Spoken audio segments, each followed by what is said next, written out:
Hello everyone, আশা করি সবাই ভালো আছো। Welcome to my brand new video. কয়েকদিন আগে আমি কিছু পারফিউম অয়েল অর্ডার করি। আজকে আমার পার্সেলটা আমি হাতে পেলাম। পারফিউম অয়েলগুলো আমি অর্ডার করেছিলাম রোজা থেকে। ওরা ক্লেম করে যে ওরা সুইজারল্যান্ডের পারফিউম গুলো ম্যানুফ্যাকচারিং করে এই বাংলাদেশে সেল করছে। তো চলো আনবক্সিং করি। তো এই হলো ওদের প্যাকেজিং। বেশ ভালো কোয়ালিটির একটা ব্যাগের মধ্যে ওরা পার্সেল গুলো পাঠিয়েছে।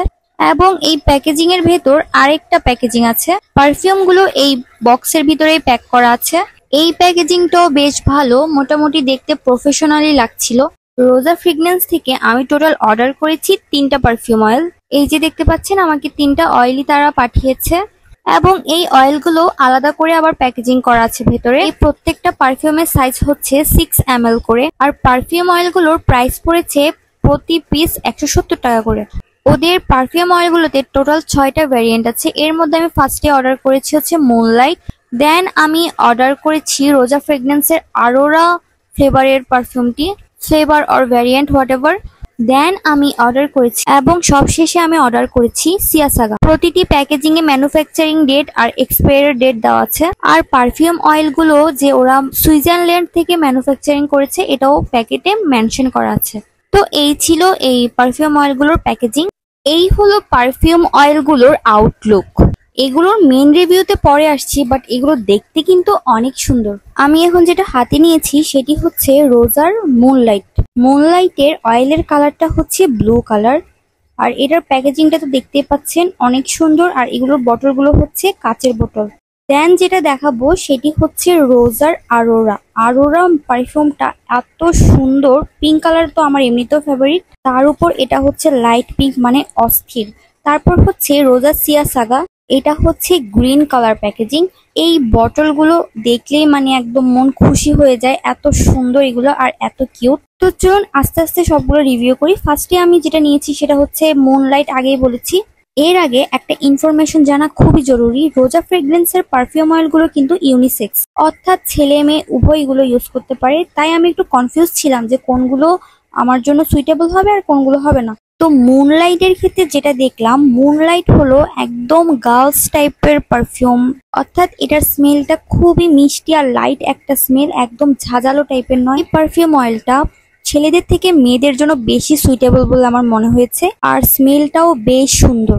দেন আমি যেটা নিয়ে কথা বলবো সেটা হচ্ছে আরোরা। এটা দেখতে যেমন পিঙ্ক তেমন এটাও গার্লস টাইপের একটা পারফিউম অয়েল। মানে আমার কাছে লেগেছে যেটা গার্লসদের জন্যই বেশি প্রেফার করে। ছেলেরা যদি এই পারফিউম অয়েলটা ইউজ করতে চায় মানে তত একটা জমবে না আর কি, ব্যাপারটা হচ্ছে এমন। বাট এই আরোরা ফ্রেগনেন্সটা আমার কাছে একদমই লাইট মনে হয়েছে। মানে এটা ইউজ করার পর স্মেলটা ততটা এফেক্টিভ মনে হয়নি আমার কাছে। মানে স্মেলটা তেমন একটা নাকে লাগে না আর কি, এরকম টাইপের মনে হয়েছে আমার কাছে। আপনারা যারা এই ধরনের হালকা স্মেল পছন্দ করেন তারা এটা ট্রাই করে দেখতে পারেন। দেন হচ্ছে এই রোজার সিয়াসাগা পারফিউম অয়েল। এইটার স্মেলটা বেশ কড়া টাইপের। এটা আমার কাছে বয়েজ টাইপের একটা পারফিউম অয়েল লেগেছে। মানে এই পারফিউম অয়েলটা মেয়েদের থেকেও ছেলেদের জন্য বেশি সুইটেবল হবে। আর স্মেলটাও বেশ সুন্দর। আর যদি মেয়েরা ইউজ করতে চান তাহলে আপনাকে অবশ্যই ঝাঁঝালো স্মেল লাভার হতে হবে। বাট আমার কাছে মনে হয়েছে এটা ছেলেদের জন্যই পারফেক্ট। তো এই ছিল স্মেল নিয়ে কিছু কথা। এখন আমি এটার আরো কিছু বিস্তারিত তথ্য আপনার কাছে শেয়ার করতে চাচ্ছি। আমি পার্সোনালি কয়েকদিন মুনলাইট পারফিউমটা ইউজ করে দেখেছি। এটা আপনি সরাসরি স্কিনে ইউজ করলে 2 থেকে 2.5 ঘন্টা স্টে করবে, এর বেশি একটা স্টে করে না। আর আপনি যদি এটা কাপড় ইউজ করে থাকেন তাহলে এটার স্মেলটা খুবই লং লাস্টিং হবে। এটার একটা ব্যাড দিক শেয়ার না করলেই নয়। আমি যখন ফার্স্ট মুনলাইট আমার হাতে মানে আমার স্কিনে অ্যাপ্লাই করেছি 3 থেকে 4 ঘন্টার পর ওখান থেকে কেমন একটা ফেয়ার অ্যান্ড লাভলি ক্রিমের স্মেল আসছিল। I don't know why, but আমার কাছে কিছুটা ওরকমই লেগেছে। এছাড়া ওভারঅল সবকিছু মোটামুটি ঠিকঠাক ছিল। আপনারা যারা পারফিউম লাভার তাদের কাছে এই কম্বোগুলো বা এই পারফিউম অয়েলগুলো তেমন একটা পছন্দ নাও হতে পারে, তবে এটা নিশ্চিতভাবে বলা ঠিক নয়, কারণ সবই হচ্ছে চয়েসের উপর ডিপেন্ড করতেছে। এক একজনের চয়েস এক এক রকম। তো এই পারফিউম অয়েলগুলো দিয়ে আমার পারফিউম অয়েল কেনার যাত্রা শুরু হয়েছে। তাই ভাবলাম আপনাদের সাথে একটা রিভিউ শেয়ারই করে দিই। ও হ্যাঁ, আরেকটা কথা না জানলেই নয়, নর্মাল পারফিউম স্প্রে থেকে পারফিউম অয়েলের কিন্তু একটু ডিফারেন্স আছে। পারফিউম স্প্রের ক্ষেত্রে দেখা যায় কি পারফিউম ইউজ করার পর একদম ফার্স্টের দিকে অনেক বেশি স্মেল থাকে, এরপর আস্তে আস্তে এটা কমতে শুরু করে। বাট পারফিউম অয়েলের ক্ষেত্রে এর ফার্স্ট এবং লাস্ট পারফরমেন্স একই রকম থাকে। আর এটার সমস্যা হচ্ছে এটা পারফিউমের মতো ফার্স্টে এত বেশি মানে ইফেক্টিভ স্মেল দেয় না। মানে যেমন পারফিউম দিলে আমাদের পাশ দিয়ে কেউ হেঁটে গেলে যেমন আমরা স্মেলটা টের পাই, অয়েলের ক্ষেত্রে কিন্তু ব্যাপারটা এরকম হবে না। কেউ যদি আপনার খুব কাছাকাছি আসে দেন হচ্ছে স্মেলটা পাবে, এছাড়া দূর থেকে পারফিউম অয়েলের স্মেল পাওয়া যায় না। তো আমি আশা করছি আমি কি বলতে চেয়েছি আপনারা বুঝতে পেরেছেন। আজকের ভিডিও এই পর্যন্তই।